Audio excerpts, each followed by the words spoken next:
Hi, I'm Ron James with the Center for Ethical Business Cultures and the Opus College of Business at the University of St. Thomas, and I'd like to welcome you to yet another in a series of Ethical Insights, where we step back to look at important issues of the day and what are the ethical implications. Our guest today is John Taft. Welcome, John. We're so glad you're here. Thank you, Ron. John was with us for an event where we explored restoring trust in the financial systems and why that's so important. We had a great conversation, and we wanted to take a few minutes to capture a few key themes. Today, what we really want to focus on really are three questions. Why is this important to you, John? But secondly, I heard you talk about the importance of looking ahead to solutions, and how do you look at both the organizational level, what do organizations need to do, and what needs to happen inside the marketplace. But thirdly, what does society want out of all of this? Can we explore a little bit of that? Those are the themes we'd like to get at. Great. Well, let's start at the top. Why is this important to you, and what are you doing about it to raise the conversation about the importance of restoring trust in the financial system? Well, I spent my whole career, most of it, in the financial services industry, and I went into it because I wanted to help state and local governments raise capital to invest in public projects, stadiums, to redevelop central cities, build schools, roads, bridges, anything that would improve the quality of life for their citizens. That's only one area of finance. But the point is, when I entered the financial services industry, I thought I was entering it for noble reasons, to help make the world a better place. And a lot of the people who've been around as long as I have been felt that way when they got into the industry. Well, fast forward 3.5 decades from that period of time, today we're a long way, at least in the public's perception, from the financial services industry being a force for good, being a place that you go to execute on noble intentions. How did that happen? A lot's been written about how it happened, but the point is, the fact that it happened is good for nobody.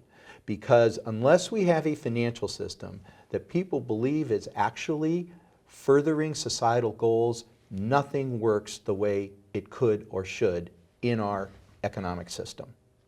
Well, today, John, correct me if I'm wrong, but I think there are surveys that have been done, and about half the people don't actually trust the financial system.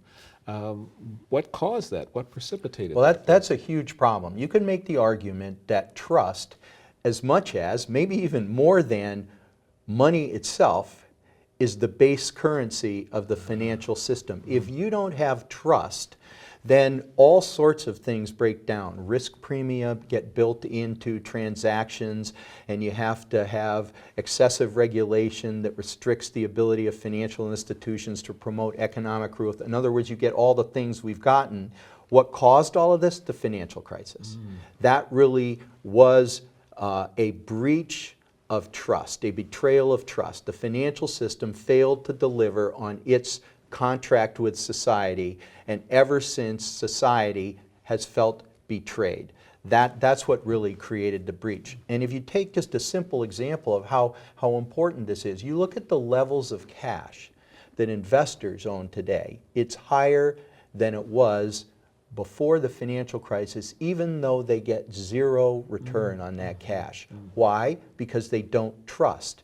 And yet the economy requires long-term capital, equity investments, bond investments, in order to be its most productive.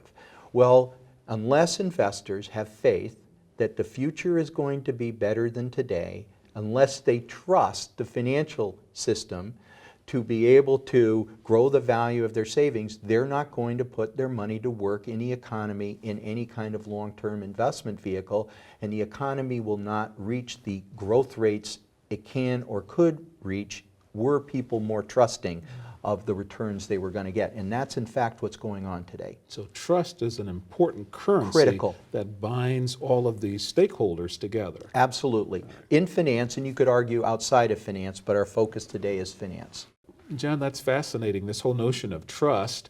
But you've written a couple of books about the topic. Can you tell us a little bit more about that? And just as importantly, what should organizations be doing and what needs to happen in the marketplace? Right. Well, my books were about stewardship as a core mission, purpose, and value statement about what finance should be all about. Stewardship, if you define it, is responsibly managing what others have entrusted to your care. That perfectly summarizes what the financial system and financial organizations should be all about.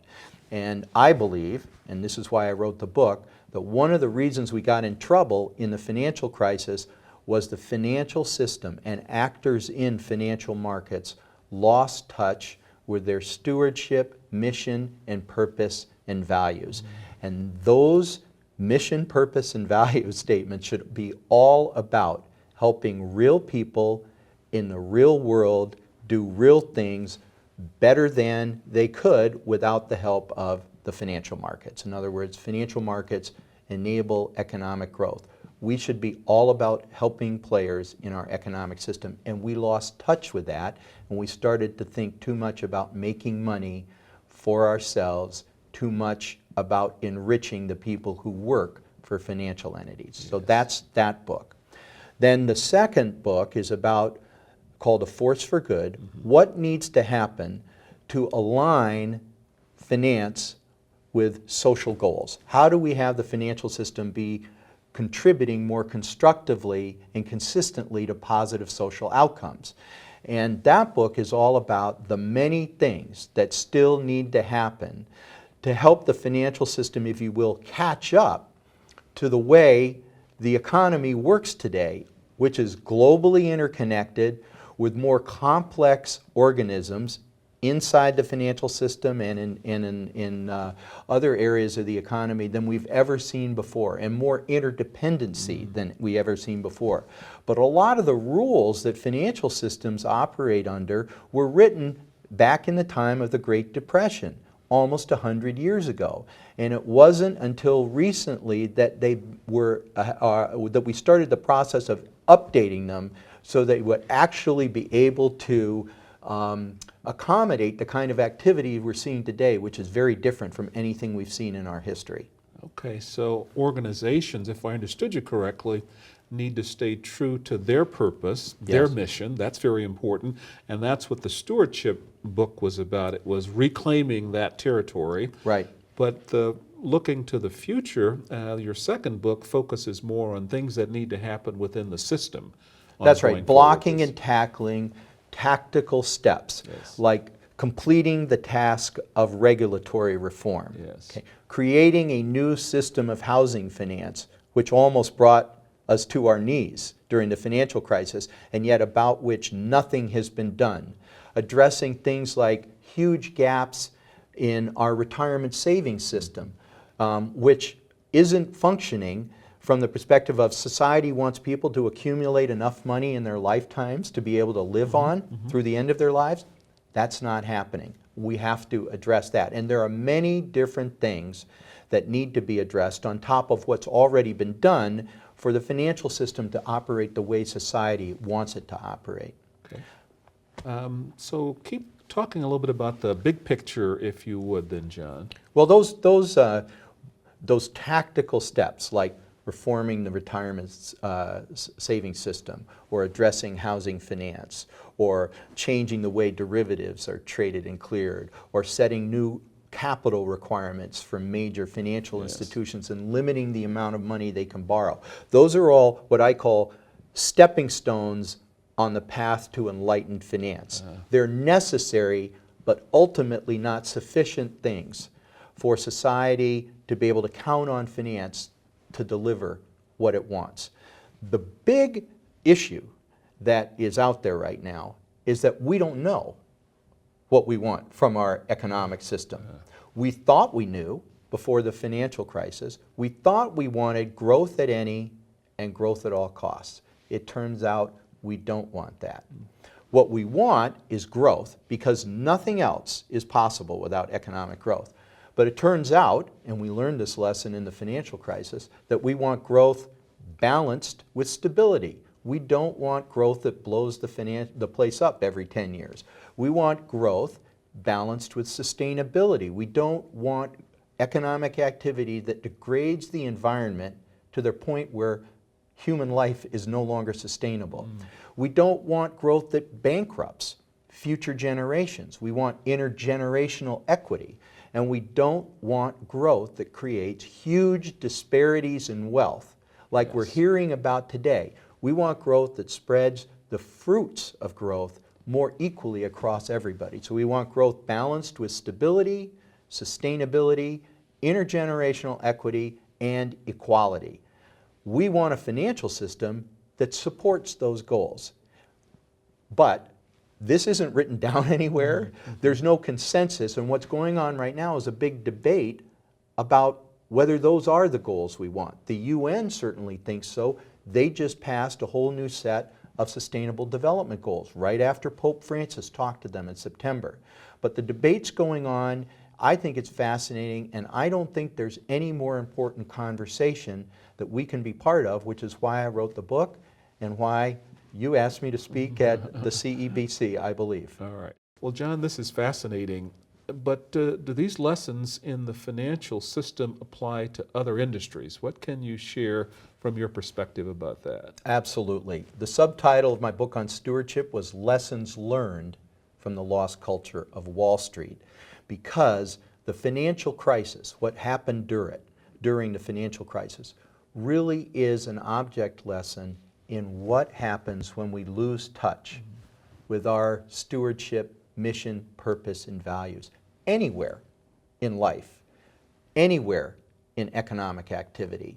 And this whole notion that if you are a player in the system of capitalism that dominates the world today, the only way it works ultimately is if you keep in mind the fact that the output that you're creating, whether it's a product or a service for real people in the real world, it has to be about helping the world be a better place. If people who work for your organization don't come into work every day and connect with that thought, what am I doing today at work to make the world a better place? Then ultimately, you are not going to be doing your part in the kind of capitalist society that our world expects today. John, I can't think of a better way to wrap up. Thank you so much for being with us. Appreciate it, Ron. Our guest has been John Taft, CEO of RBC Wealth Management in the U.S.,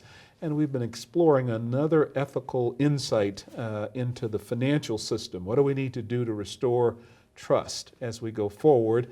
And John shared some important messages with us, including this isn't just related to the financial system. These lessons can be learned and applied across industry. On behalf of the Center for Ethical Business Cultures at the Opus College of Business and the University of St. Thomas, we want to thank you for being with us.